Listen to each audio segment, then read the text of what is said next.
Всех приветствую. Итак, в этом видео я решил собрать компьютер на железе PlayStation 5 и также Xbox. Причем это не тот случай, что я стану делать, скажем так, примерно наподобие железа от PlayStation 5. Нет, у нас будет именно материнская плата с 8-ядерным 16-поточным процессором AMD 4700S. Плюс к этому у нас будет 16 очень быстрой оперативной памяти GDDR6. И это точная копия начинки этих консолей. Кстати, уже сегодня можно купить эту самую материнскую плату вместе с процессором и оперативной памятью и видеокартой RX 550 за $430, что примерно 16 тысяч гривен-28 тысяч рублей. Продаются эти комплекты пока что только в Индии, стоят они 34 тысячи индийских рупий, но в Украине уже начали собирать компьютеры на этом железе от консоли. Например, вот компьютеры Artline можно прямо сейчас купить, скажем, за 13 тысяч гривен. Это дешевле, чем собирать вручную. Ссылки я оставлю в описании под этим видео, но и я решил сам тоже собрать такой же компьютер и также проверить, то есть этот базовый бандл, скажем, с видеокартой RX 550, и далее уже я думаю, что заменю эту немощную карту на более мощную, ну хотя бы там сопоставимую тому же видеочипу PlayStation 5, и пусть это будет, скажем, RTX 3050, причем PlayStation 5 поддерживает трассировку лучей вместе с Xbox серии X, и наша RTX 3050 тоже поддерживает трассировку, и посмотрим, можно ли повторить компьютер на железе PlayStation 5 с трассировкой, и по цене, причем самой же PlayStation 5 за $1000, а я напомню, что именно столько стоит сейчас именно пятая плойка, $1000, и сегодня цены на консоли, конечно, предельно высокие, и в целом, знаете, я не зря поднял тему современных технологий, ведь сейчас в мире постоянно появляются новые устройства, а значит, всегда будут нужны люди, которые умеют их обслуживать, и в таком случае профессия системного администратора продолжает трансформироваться, эволюционировать, и зарплаты системных администраторов за последний год выросли более чем на 20%. Самое время стать профессионалом в своем деле, и Skill Factory вам помогут пройти отличный курс «Системный администратор». Сей курс отлично подойдет для тех, кто хочет получить базовые знания для старта успешной карьеры в IT, а именно вы детально разберетесь в устройстве компьютера, сетях, операционных системах, освоите работу в терминале Linux, изучите продвинутые инструменты администрирования и также мониторинга и резервного копирования. Плюс к этому вы научитесь писать скрипты для эффективного решения сложных задач. Вы будете поэтапно разворачивать виртуальные машины локально и в облаке, мониторить их активность, выявлять и устранять проблемы, и самое важное, внимание, 80% обучения – это практика. Все ключевые задачи для бизнеса вы пропустите через свои руки уже во время обучения. За 9 месяцев вы получите ключевые знания и навыки, чтобы уверенно претендовать на позиции Junior Linux Administrator. Однозначно рекомендую, ведь Skill Factory учат через практику, а именно 5 форматов практики для формирования разных навыков: тренажеры, мини-проекты, сквозные проекты, интерактивные вебинары и финансовые проекты. Таким образом, 80% практики и 20% теории. Одним словом, самое время обучаться, друзья. А по промокоду Шелест вы получите скидку в 45% на обучение. Ссылочки в описании под этим видео. Но мы вернемся к теме нашего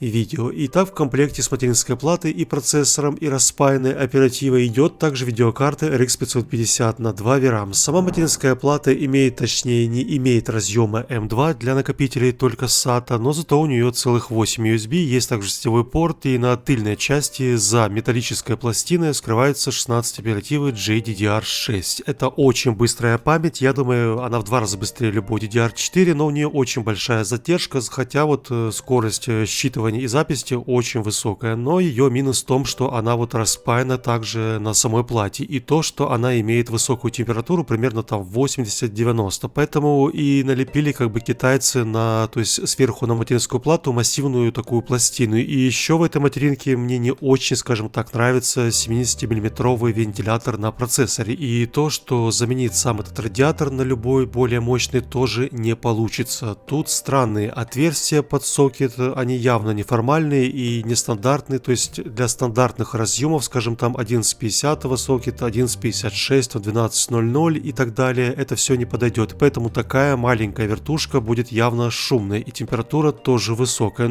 Посмотрим, может быть, что-то можно с этим что-то придумать. Итак, начнем, друзья, собирать наш ПК Station 5, и все это железо я решил запихнуть в обычный дешманский корпус в формате Micro ITX. Это очень дешевый ящик от Aerocool. Цена у него сегодня примерно 1000 гривен, там, не знаю, 2500 рублей, 15 тысяч тенге. В общем, по после установки материнской платы, я думаю, стоит заняться блоком питания. И тут у меня тоже все очень просто. Чтобы не сильно там заморачиваться, я использую дешевый питальник Hyper на 450 Вт. Точнее, там чистыми 400 Вт по линии 12 вольт. И такое китайское чудо стоит $20. И в целом у него как бы все, что нужно мне, имеется. Это запитать материнку на 8 пин и также один коннектор для видеокарты на 8 пин. И это все. На этом как бы можно даже не считаться. Далее у нас все это нужно закрепить в корпусе и подключить все эти стрёмные проводочки вот именно к самой материнской плате. Кстати, чтобы закручивать железо, я впервые использую подаренный мне женою, внимание, автоматический шуруповерт от Xiaomi. Это очень странная штука, но я скажу вам честно, очень удобный инструмент, да еще и поддерживает подзарядку от Type-C, имеет как бы реверс в различные стороны и стоит не 20 тысяч, а всего лишь 40 баксов. У него есть, кстати, в комплекте различные биточки, есть также насадки удлинителей и подсветка. Короче, удобная вещь, действительно полезная, по крайней мере для тех, кто, скажем, собирает компьютеры. Если вам интересно, я оставлю ссылки в описании под этим видео на эту фигню. Ну и далее вернемся к теме уже нашего видео, и теперь у нас речь пойдет про видеокарты. Еще раз напомню, сперва я протестирую с комплектной видяхой RX 550, именно с ней продается бандл материнка Proц видеокарта за $430, и уже потом мы заменим эту видеокарту на более мощную 3050. И тоже, я думаю, здесь будет как бы интересно, что из этого получится. Что насчет RTX 3050, то ее я купил еще зимой, сейчас она стоит $750, что примерно 26 тысяч гривен, там, не знаю, 50 тысяч рублей или, боже, 350 тысяч тенге. И среди всех 3050 это, наверное, я думаю, ну, будет самая холодная. Во-первых, у нее целых 3 вертушки, большой радиатор, 2 медные трубки, есть также металлический бэкплейт на тыльной части, и для 3050 это, мне кажется, уже, ну, слишком. Мне кажется, хватило бы даже одной вертушки, но не знаю, как бы у нас еще лето впереди, будет жарко, я не люблю высокие температуры железа, одним словом, как бы время покажет, а сейчас вернемся, вот, то есть к более слабой RX 550 на 2 VRAM видеопамяти, и уже я снимал про нее видео, про эту 550, то эта видяха чуть более быстрее, чем GT 1030, и явно хуже, чем GT 1050. Потом уже, я думаю, дальше вы посмотрите, что я имел в виду, почему она медленнее. Итак, компьютер в целом полностью собран, все в нем нормально смотрится железо, и, кстати, я таки решил заменить вертушку на процессор на что-то более нормальное. И сперва я хотел поставить просто 90-мм вентилятор сверху, то есть повесить, но там мне подошли отверстия под винты, и в конце я просто вот снял, то есть заброшенные железки, старый ветродув, и прилепил его на защепки, то есть сверху на этот радиатор. Вроде бы держится пока что еще более-менее нормально. Есть даже подсветочка, да и сам он больше по размерам, чем тот же самый копеечный на 70 мм. Итак, начнем наконец-то тестировать, и первым делом у нас внутри стоит как бы RX 550. Все настройки на высоких Full HD, и в контре мы видим в среднем 60-70